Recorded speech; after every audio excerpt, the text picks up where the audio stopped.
If you ask someone for a Bible verse, you'll likely hear Luke chapter 6, "Judge not, and you will not be judged."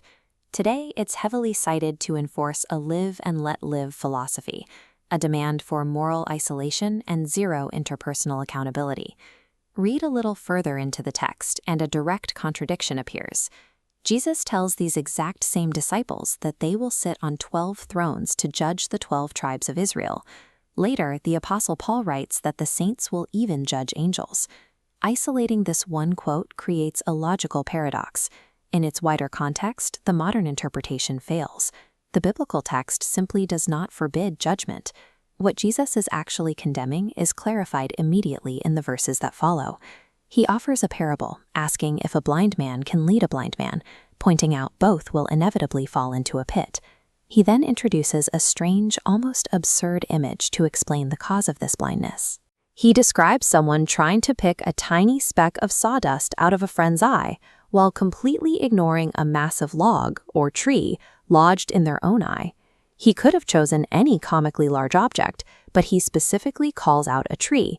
This is a precise theological diagnosis of an inherited condition, tree-induced blindness. Understanding why a tree is blocking our vision provides the necessary context for Christ's prohibition on judgment. This metaphor traces directly back to the very first book of the Bible, to the historical tree of the knowledge of good and evil in the Garden of Eden. This diagram illustrates the original structure of human morality. The glowing top node represents divine authority governing the subordinate points below. Original sin occurred when humanity decided to seize that top spot, taking the authority to define right and wrong for themselves and usurping God's role. The immediate consequence of that seizure is shown here. By stepping into the seat of judgment, humanity severed its connection to objective truth. The resulting chaos represents a permanent, inherited spiritual blindness to true righteousness. With the image of that tree permanently lodged in our vision, every subsequent generation has been forced to navigate morality using highly subjective, self-made rules. Because of this, our default human judgment is inherently destructive. We are trying to evaluate the world from a hijacked position of authority, completely disconnected from objective divine truth. In the first century, the Pharisees provided the historical case study of this spiritual blindness in active practice. When Jesus healed the sick on the Sabbath, the Pharisees confidently condemned him. They didn't do this based on God's law, but strictly because his actions violated their custom-built definitions of what honoring the Sabbath looked like.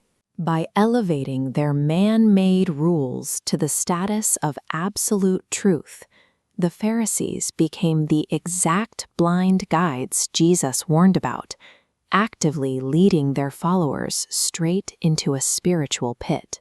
This framework is alive and well in modern moral relativism.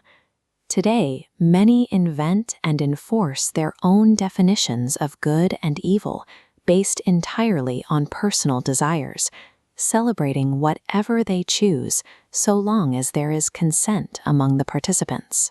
Whenever we rely on an internal, self-authored moral compass, we inevitably condemn true righteousness and engineer our own destruction.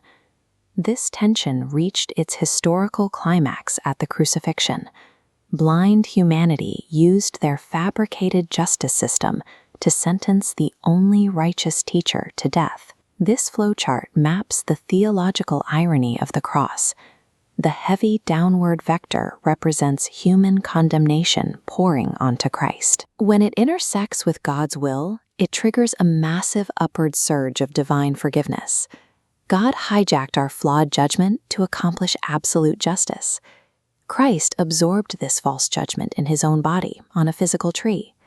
By dying on the exact instrument of our rebellion, he effectively removes the metaphorical tree from humanity's eyes.